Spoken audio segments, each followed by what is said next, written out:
څنګه چې ما په تیر ویډیو کې ویلي چې موږ به په روانه ویډیو کې په ترانسجنډر خبره کوو. په ترانسجنډر خبره ولې ضروري ده په پاکستان کې د دې بیل پاس شو. په هغه ټایم کې ما خندل ما یاره خلکو ته دا پته نشته چې وټ از ترانسجنډر وي څه شی اجړه کډړه خواجه سره شیمیل آیا موږ دا هر سره پیژنو چې د دې لپاره قانون پاس کیږي او بیا خلک د دا مطلب اخلي چې اوس په الک ته الک سره واده کوي او جنۍ به د جنۍ سره واده کوي. هغه الک او الک جنۍ او جنۍ خو ال جی بی ټي ده موږ د هر سره ولې مکس کوو. د هغې وجه دا ده چې موږ پوهه نه یو چې ترانسجنډر وایي څه ده. نو د ټول نه مخکې په ترانسجنډر خبرې کوو. نننۍ ویډیو که تاسو یوازې وګورئ نو ښه به وي. که تاسو د چا په منځ کې ناست یو هینډ سپرانې ولګوئ نو دا به هم ښه.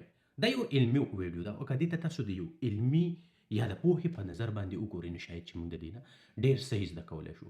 سبا که ستاسو په کور کې یو ماشوم داسې پیدا شي چې هغه ترانسجنډر وي یا ګی وي یا لیسبین وي باید چې په هغه ټایم باندې تاسو د دې نه مخکې چې داسې اقدام اوچت کړئ تاسو ته دې پته وي چې دا وي څه شی. دا انسان په خپله چوز کوي یعنې خوښوي که نه دا د قدرت طرف نه دې کس ته ورکړی شوی یو داسې څیز دی چې په هغې کې هغه څه نشي کولی. نو په ال جی بي ټي کې او په ترانسجنډر کې تاسو ډېر زیات کنفیوز شوي یې. اول به ترانسجنډر باندې خبره وکړو ولې پوره قانون دی په پاکستان کې او د دې د حقوق خبره کېږي. موږ په قانون باندې خبره نه کوو، موږ په دې ځان پوهه کوو چې ترانسجنډر وي څه ده. کله چې هم یو ماشوم پیدا شي د هغه معلوم خلکو ته څنګه معلومیږي خو که په ماشوم پورې وړه پچوڼۍ وي یا فیمیل وجاینا به ورته موږ وایو په انګلیش کې، پښتو کې بیا چې موږ وایو بیا خلک وایي نه ستا خوی سپک دی. نو خیر که وجاینا پورې وي یا وړکې پچوڼۍ پورې وي نو یو الک شي یو جینۍ شي او موږ ته هم دغه پته لګي چې دا اوس الک دی او که جینۍ ده. بیا چې کله دا کس رو رالوی شي او دغه الک په کم پوچې وړه پوچوڼۍ و او دی رالوی شو دی بیا داسې د ښکاري چې نه زه خو الک نه یم زه جینۍ یم. په ترانسجنډر کې کله کله داسې وشي چې دله چې بهر خدای پاک څه ورکړي دي صحیح ده چې بهر پورې پچوڼۍ ده یا ویجاینا ده هغه سیستم د دننه بهر بدل دی. اوس په ښځې او سړي کې بدلون څنګه وي؟ یو خو ایکسټرنل وي کوم چې موږ د بهر نه داسې لیدی شو، یو د انسان په وجود کې دننه بدلون وي. هارمون کوم ته چې کیمیکل وي د ښځو جدا وي د سړو جدا وي. بیا ریپروډکټیو ارګن چې کوم وي که نه بچي دانې چې وي یا د انسان چې کوم ځای کې سپم رغېږي هغه جدا جدا وي د هغې جدا جدا سیستم وي. بیا زموږ ویکل کارډ چې کوم دی دا کوم اډوکي چې دي دا د سړو بدل وي او د ښځو بدل وي. نو په ظاهرا خدای الګ ښکاري ولې په د پورې وړکې داسې یو دغه ګنګړی نښتی دی خو دا د ټول سیستم دننه چې دی دا د ښځو دی. نو دغه ځای کې دا موږ چې ورته بیا کله وایو اجړه دی کډړه دی خو دا 100% خبره دا نه ده چې په دې کې به داسې وي.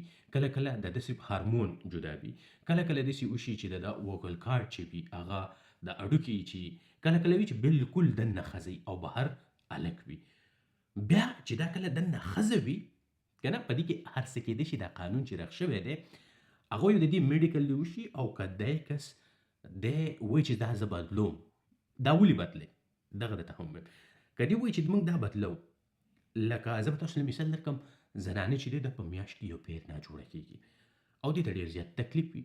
نو کله چې دا کس ناجوړه کېږي دی خو وي بهر نه الک او دننه ناجوړتیاګانې دته راځي د ښځې دته ډېر غټ تکلیف وي، دی د ډیپریشن ښکار وي، دی په دې معاشره کې هغه شان ژوند نه کوي، د سوچ او فکر د ښځو دی.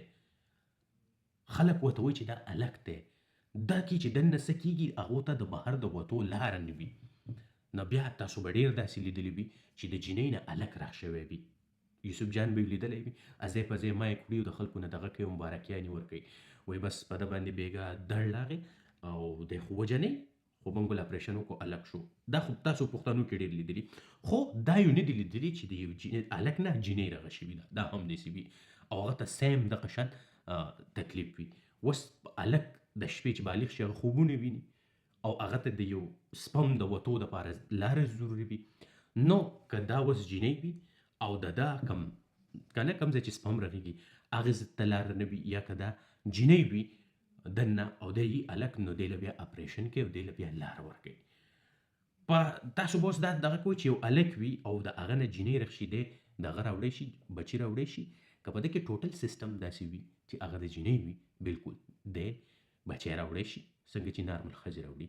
کله د دې دا ټیسټونه بیا ځکه ضروري وي دا 100% ټیسټینګ کوي چې یاره کم سیس په دې کې دی او د چینج کېدو څومره چانس دی او دې قانون چې لغ شوی دی په دې کې دې ته دا هدف ورکړی شوي دي که څوک د ذات نه هلک راغی که څوک جینۍ. اوس زه یو ته خبره وکړم ساینس دومره ترقي کړې ده چې کوم څیزونه بهر دي هغه کټ را کټ کړي په هغې کې لارې وکړي دا هر سره کېږي. خو ساینس دا ترقي لا نه ده کړې په دې باندې ریسرچ روانې دي چې انسان ته دننه د ارګن ولګوي او د هلک نه یې جینۍ راښکي چې زه ته اوس بچي راوړه نه دا الریډي په ده کې دننه وي نو دې ته ځکه ټرانسجنډر وي. نو تر دې پورې چې تاسو په ټرانسجنډر پوه شوي نو اوس په بیل هم پوه شئ چې دا بیل صرف د دې دپاره دی. تاسو دا د ال جی بي ټي سره دغه کوو چې هلک به د هلک سره واده کوي او جینۍ به د جینۍ سره. اوس به راشو چې ال جی بي ټي کې دا ال د څه دپاره دی. ال چې دی لیسبین هغه جینۍ وي چې هغه سیکشولي اټریکټیو مطلب هغه غواړي چې خپل کوروالی یا غوړت غوړت چې ورته په پښتو کې وایي هغه صرف او صرف د جینۍ سره کول غواړي.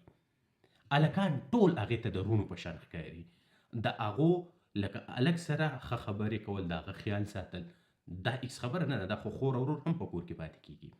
خو سیکشوال اټریکشن چې کوم دی دا چل چې زه کوم نو تاسو پوه کېږئ دا چل چې دی هغه صرف او صرف د جینۍ سره غواړي. اوس زموږ پښتانه خو ډېر ښه خلک دی په هغې کې د سره نشته دی الله مې دې په دې دروغو معاف کړي. خو دا پنجابیان چې دي په دې کې بیا لکه مونږ خو کولا خو دا پاکستان کې څوک کولی نه شي نو بیا څه چلو شي ډېر کیسونه داسې راغلي چې و جینۍ لګېدلې د خپل ورور له بله جینۍ کړې ده بیا چې هغه کړي ده نو په خپله انکار کړی دی چې اوس زه واده نه کوم. نو په دې کې څه چلو شو دې خو راغله جینۍ خو خپل کور ته راوسته خو دلته ژوند د چا تباه شو د هغې هلک د دې جینۍ د رور. ولې دې جینۍ ته خو هلک د دې دپاره هېڅ معنه نه ساتي صحیح ده. بیا کله کله داسې شوي دي چې یوه ښځه لګېدلې ده خاوند ته یې دا شرط ایښودی چې مونږ دواړه به کوې یا یې د واده نه مخکې کړي یا یې وروسته کړي. داسې په پنجاب کې یو ځای شو یو جینۍ وه خپل خاوند یې نه پرېښودو چې نه دا جینۍ به دله زه کوم او دا به دې دویمه ښځه یو زما به نه د خپل واده په اوومه میاشت هغه ولګېدو هغه واده یې وکړو دویم او خلکو ورته ډېر وي او د هغه خپل ټول هر سره چې په خپل سر واغوستل وي بس نه دا زما خوښه ده او زه یې کوم او پلان کې وړینګ. بیا 2 میاشتې بعد ورته پته ولګېده د واده چې د اولني واده یې 9مه میاشت وه د دویمه میاشت وه دی ته بهر ملک ته لاړ. 3 کاله بعد خلکو یې تپوس کړو وروره تا خو 2 ودونه کړي دي او لوی غوبل دې راغستی او ته اوس کور ته ولې نه ځې. نو بیا هلته حل وویل چې یاره هغو دواړه د یو بل سره وخت پاس کېږي زه پکې رقیب یم وروره ما د پکې څوک واښه نه راچوي. نو دغه جینکۍ چې دي دا لیسبینې دي صحیح ده. اوس دا یو بیماري نه ده.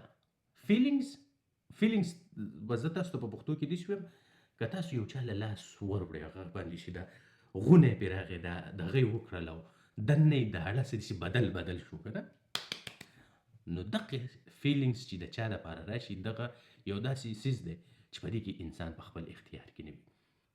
څنګه چې موږ په لیسبین خبره وکړه په لیسبین کې هم نه دننه نه بهر څه فرق وي هسې په ټرانسجنډر کې فرق وي چې هغه په هغې بیا اپریشن وشي هغه بدلېدی شي. په دې کې په دې جینۍ کې لیسبین کې په دې کې داسې نه وي چې د دې نه هلک رغېدی شي دا دننه او بهر بالکل جینۍ وي.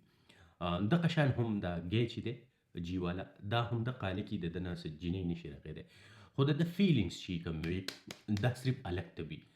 جینۍ که مادوري ورسره کوي که کترینا کیف ورسره کوي که عالیه بټ وي که نه پښتنو کې خو څوک دومره ښکلي شته نو چې د هغو نومونه واخلو خیر دا ټول بیا هغه ته د خور په شان ښکاري د هغه د هغې دپاره څه فیلینګس نه وي د سره د ده فیلینګس چې دله څوک هلک دی چې لاس ونیو هغه تخنیږي دی بیا هلته نو دغه چې وي دغه ګی وي. بیا راځي بي بایسیکشول چې د هلک لاس وروړي هم تخنیږي او چې جینۍ وله لاس وروړي نو هم تخنیږي. تاسو که پښتانو ته وګورئ نو پښتانه زیاتتر سړي چې دي دا خو بایسیکشول دي دوی به په کور کې ښځه هم وي بچي به هم وي او بهر چې سپین هلک وي نو په ږیره به ورته لاس هم راکاږي.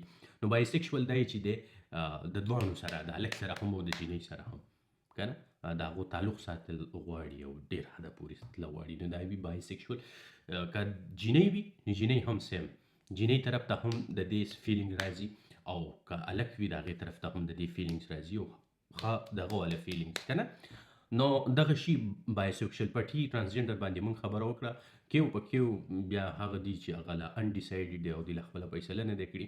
بیا راځي آی په دغې کې آی هغه وي چې قدرتي طور باندې یو ماشوم پیدا شي او هغه هم هلک وي هم جینۍ وي دا ډېر کم وي خو شته هلک او جینۍ څنګه چې ما تاسو ته ووې وړه ګینګړی یا پچوڼۍ وي پورې که نه او یا ویجاینه د جینۍ دا په دغې ماشوم پورې دواړه وي په انټرسیکس کې دغه چې دی د ده بیا دته ادر لیکي، د ده ته نه فیمیل وي او نه فیمیل، ولې چې هغه بای برت ته نشي ډیسایډ کولی.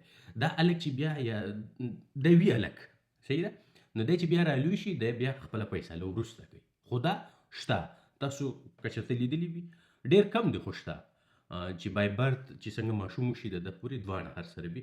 بیا په اخر کې راځي ایسیکشول هغه دی چې د چاته د سره سیکشول په دې چل کې د سره فیلینګز نه، دا کار ورته ګنده ښکاري، هغه نه غواړي چې د چا سره سیکس وکړي، صحیح ده. دغه کس چې دی ناجوړه نه وي، دی هر سره کولی شي، خو د ده په دې ذهن کې په فیلینګز کې د لکه څوک لاس ووړي تخنیږي نه، په اړه کې څه نه راځي، دغې کس ته وایي ایسیکشول. نو دا ای جی بی ټي کیو ای دا د هر سره چې دي دغه ټول میکسچر د هغه خلکو دی. او ترانسجنډر کوم چې بیل پاس شوی دی هغه ته د میډیکل ټریټمنټ ضرورت وي، هغه لږ جدا وي. اوس داسې خلک به تاسو په خپله معاشره کې وینئ، زه به دومره ووایم چې دا د خلکو په اختیار کې نه وي. یو کس هم دا نه وایي چې یاره زه دې بدک شم. زمونږ چې د یو ترانسجنډر نوم واخلو نو زمونږ په ذهن کې دا راځي چې یاره دی به غلط کار کوي، دی به ګډاګانې کوي.